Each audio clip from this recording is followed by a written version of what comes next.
एक ट्रेन जो सैकड़ों लोगों को लेकर अचानक गायब हो गई, या शायद वो ट्रेन समय यात्रा के लूप में फंस गई, जिसकी वजह से वो अलग अलग समय पर अलग अलग जगह दिखाई दी। वो ट्रेन सैकड़ों लोगों की जिंदगी निगल गई, जिनका आज तक कुछ पता नहीं चला। जी हाँ, मैं बात कर रहा हूँ जेनेटी ट्रेन की। और आज के इस वीडियो में हम जानेंगे इस रहस्यमयी ट्रेन की पूरी घटना। देखो, ये कोई ऐसी वैसी घटना नहीं है। जब कोई इसे पहली बार सुनता है तो वो इस पर विश्वास बिल्कुल नहीं करता, लेकिन यकीन मानो ये घटना बहुत अजीब तो है लेकिन सच्ची है। दोस्तों, ये दुनिया रहस्यों से भरी पड़ी है। दुनिया के हर देश में एक से बढ़कर एक रहस्य मौजूद है। ज्यादातर मामलों में लोग अपने साथ घटी रहस्यमयी घटनाओं के बारे में जब किसी को बताते हैं तो बाकी लोग उसे मात्र कल्पना मानकर उस पर विश्वास नहीं करते, क्योंकि ऐसी घटनाओं का लोगों के पास कोई सबूत नहीं होता। लेकिन कुछ घटनाएं ऐसी भी होती हैं जिनकी हजारों लोग गवाही देते हैं, और इन घटनाओं को मात्र कल्पना मानकर छोड़ देना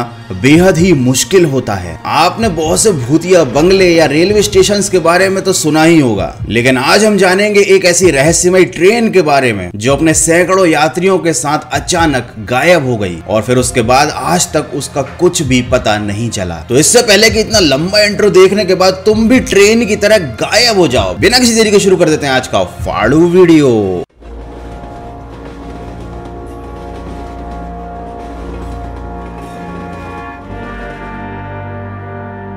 ये समय है 1911 का, जब दुनिया में बहुत ज्यादा सुकून हुआ करता था। ना फेसबुक था, ना इंस्टाग्राम था, और ना ही मेटावर्स आने वाला था। लोग अपना जीवन खुशी से व्यतीत कर रहे थे, तरह तरह के आविष्कार हो रहे थे और सभी देश प्रगति कर रहे थे। लेकिन उस समय में ऐसी कई रहस्यमय घटनाएं हुई हैं जो आज भी एक बड़ी पहेली बनी हुई है। दोस्तों, टाइटैनिक 1912 में डूब गया था, और इसके डूबने से करीब 1 साल पहले इटली की एक कंपनी जिसका नाम था जेनेटी एक रेलवे की कंपनी थी, जिसने उस समय का सबसे ज्यादा एडवांस ट्रेन का मॉडल बनाया था, जिसमें यात्रियों को लग्जरी फैसिलिटी मिलने वाली थी। और जेनेटी कंपनी ने इस ट्रेन की पब्लिसिटी के लिए एक ऑफर भी दिया था। अकॉर्डिंग टू देम, उनकी ट्रेन में यात्रा करने वाले पहले 100 लोगों का टिकट एकदम फ्री रहेगा। ट्रेन में खाने पीने का सामान और बहुत सारी सुविधाएं मौजूद थी। गर्मियों के दिन थे। ये ट्रेन 100 पैसेंजर और 6 रेलवे स्टाफ मेंबर के साथ रोम के शहर से यात्रा पर निकली। लोग ट्रेन में अपने सफर का एंजॉय कर रहे थे, और वो लोग तो कुछ ज्यादा ही एंजॉय कर रहे थे जिनको ट्रेन का टिकट फ्री में मिल गया था। ट्रेन को लोम्बार्ड टनल से भी गुजरना था, और लोग इस चीज के लिए काफी ज्यादा एक्साइटेड थे, क्योंकि वो टनल उस समय का बनाया गया सबसे लंबा टनल था, जिसकी लंबाई करीब आधा मील थी। और हजारों लोग उस ट्रेन का टनल में से निकलने का इंतजार कर रहे थे। जो ट्रेन में बैठे थे वो भी, और जो ट्रेन के बाहर से उसे देख रहे थे वो भी। मतलब ये ट्रेन न हुई कोई तमाशा हो गया। लेकिन जैसे ही ये ट्रेन लोम्बार्डी माउंटेन के पास पहुंची, कुछ अजीब सी घटनाएं होने लगी। इससे पहले कि ट्रेन टनल के अंदर जाती, ट्रेन में से 2 पैसेंजर उस ट्रेन से बाहर कूद गए। उन्होंने अपनी जान की भी परवाह नहीं की, और ट्रेन उन्हें छोड़कर टनल के अंदर चली गई। और इसके बाद जो हुआ वो इटली के इतिहास का सबसे बड़ा रहस्य बनकर रह गया। ट्रेन टनल के एक तरफ से तो दाखिल हुई, लेकिन दूसरी तरफ से कभी बाहर ही नहीं निकली। और ये नजारा देखने के बाद ट्रेन को देखने वाले हजारों लोग जो बाहर खड़े हुए थे वो दंग रह गए। काफी देर इंतजार करने के बाद जब वहां के रेलवे स्टाफ ने जाकर देखा तो लोगों की हैरानी और भी ज्यादा बढ़ गई, क्योंकि टनल के अंदर कोई ट्रेन थी ही नहीं। और इसके बाद उस ट्रेन की काफी खोजबीन की गई। एक पूरी की पूरी कमेटी को गठित किया गया। उन्होंने उन सभी लोगों से पूछताछ की जिन्होंने ट्रेन को टनल में जाते हुए देखा था। लेकिन करीब 3 महीने लंबी चली इस जांच पड़ताल में यही निष्कर्ष निकला कि ट्रेन को टनल में जाते तो सबने देखा, लेकिन निकलते हुए किसी ने नहीं। लेकिन ये घटना सिर्फ इतनी ही नहीं है, इसका रहस्य आगे जाकर और भी ज्यादा गहरा होता चला गया। उन 2 लोगों से पूछताछ की गई जो ट्रेन के टनल में घुसने से पहले वहां से कूदकर बाहर आ गए थे। उन्होंने बताया कि ट्रेन जब टनल में जाने वाली थी तो उन्हें अचानक एक जोरदार आवाज सुनाई दी थी, और उसके बाद चारों तरफ सफेद धुआं छा गया था। ये देखकर वो 2 लोग घबरा गए और उन्होंने वहां से भाग निकलने का फैसला लिया। हालांकि उन दोनों की बात का उस समय कभी किसी ने विश्वास ही नहीं किया। लोगों को तो लगा कि ये दोनों शायद पागल होंगे। लेकिन उसके बाद एक ऐसी खबर सामने आई जिसने लोगों के होश उड़ा दिए। मैक्सिको से एक डॉक्टर ने दावा किया कि इस एक्सीडेंट के कुछ दिन बाद उसके क्लिनिक में करीब 104 लोग आए जिनकी मानसिक स्थिति पूरी तरह से खराब थी। वे सब अजीब सा बर्ताव कर रहे थे, उनकी याददाश्त जा चुकी थी, लेकिन उनमें से कुछ लोगों ने ट्रेन का जिक्र किया। इसी घटना को उनमें से कुछ लोगों ने डॉक्टर को बताया, लेकिन सब लोगों ने उन्हें पागल समझकर उनकी बात पर विश्वास नहीं किया, क्योंकि उस समय मैक्सिको के लोगों को इस ट्रेन के गायब होने की घटना के बारे में कुछ भी नहीं पता था। क्योंकि उस समय इंटरनेट नहीं था, तो लोगों को खबरें पता चलने में बहुत ज्यादा टाइम लगता था। तो हॉस्पिटल के स्टाफ ने उन 104 पागल लोगों को ज्यादा सीरियसली नहीं लिया और उन सबको अपने हॉस्पिटल से भगा दिया। लेकिन जब बाद में इस घटना के बारे में पता चला तो उन लोगों की फिर से खोज शुरू की गई और वो सब लोग रहस्यमय तरीके से गायब हो चुके थे। इसीलिए कहता हूँ कि फोकट के टिकट में कभी भी ट्रेवल मत करना। इस ट्रेन के गायब होने का रहस्य उलझता ही जा रहा था और बाद में जेनेटी कंपनी के इसी मॉडल की ट्रेन को अलग अलग शहरों में देखने के दावे किए गए, कभी रोम में, कभी मैक्सिको में, कभी रशिया में, तो कभी जर्मनी में। यहाँ तक तो बात ठीक थी, लेकिन 1911 से करीब 71 साल पहले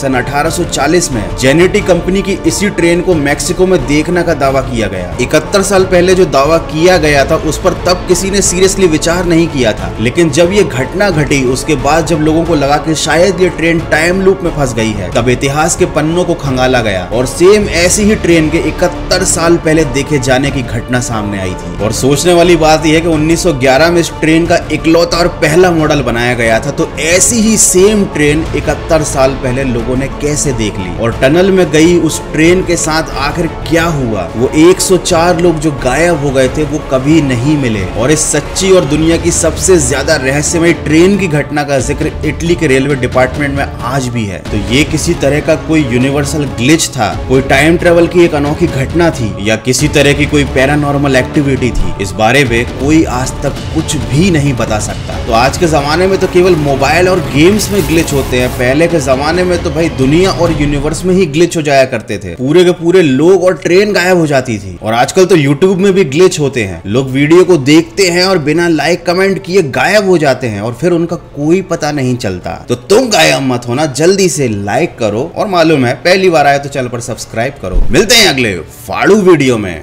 और हाँ, फोकट के टिकट पे कभी ट्रेवल मत करना।